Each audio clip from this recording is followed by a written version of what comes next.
பொருளோடு புகழைத் தந்து போற்றிடும் வாழ்வைத் தந்து வருங்காலம் அனைத்தும் செல்வம் வரும் காலம் ஆக்கி வைத்து பெருமைகள் வழங்க வேண்டும், பேரருள் கூட்ட வேண்டும்.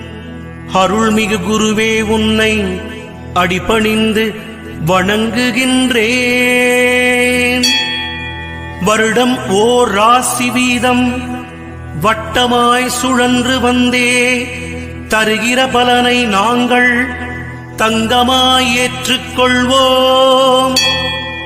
வருகிற நாட்களெல்லாம் வசந்தமாய் மாறுதற்கே அருள் தரும் உனது பார்வை அனுதினம் எமக்கு வேண்டும்.